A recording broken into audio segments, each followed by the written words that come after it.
playing outside this morning. And here's where the rain is setting up right now. And this is moving at a pretty rapid rate of speed.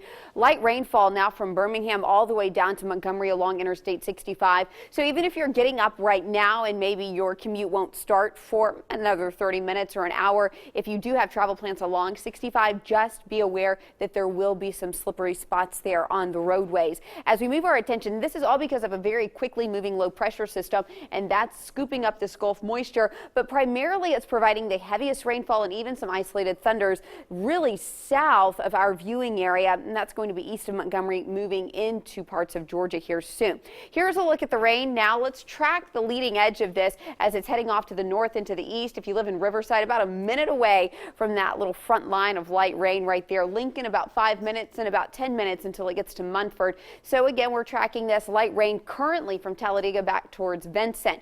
As we move towards the Birmingham Metro, well, you are seeing the rain right now. And as we track this off to the north and to the east, about 3 minutes from Logan Martin Lake, about 10 minutes there from Lincoln, and about 20 minutes, 30 minutes from Aniana. But a lot of this is very light rain. The heaviest rainfall is down to our south. Sycamore down towards Goodwater, seeing that heavy rain tracking off to the east. It should be in Chamber Springs in about 7 minutes, Glades in about 7 to 10 minutes as well. But then this isn't the only rain we're seeing today. If we move our attention back to the west, there's another line of showers moving through the Mississippi Delta.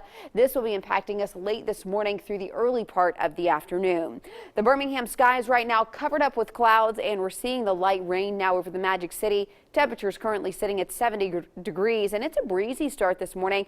Winds out of the southeast at about 10 miles per hour. Upper 60s from Gadsden to Anniston, lower 70s from Pell City down to Peach Country. And these two systems that are going to provide active weather today, well, one of them is moving quickly along the panhandle of Florida now, where that secondary low that's going to provide us the other wave of rain later today, well, that's still parked back to our west. Here's a look from 6:30 to about 8 o'clock this morning. Coverage of rain is going to be pretty decent for central and east Alabama. And then look at this. By 9 o'clock, 10 o'clock, we'll actually see a good break in the rain, and that will head in through the noon hours. And then it only looks like a few isolated showers through late afternoon as the secondary boundary moves through. And that's going to provide a couple of isolated showers and storms. So here's what I'm looking at today. Heavy rain, gusty winds, and really focusing on that morning commute, not necessarily the evening commute, although I am going to maintain some rogue showers in the forecast until about midnight overnight tonight. I think tomorrow is going to stay pretty dry. Our severe threat for today is low,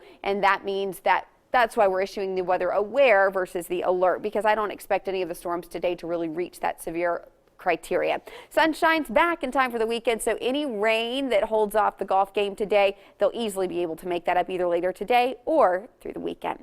That's a look at your Storm Track 7-day forecast.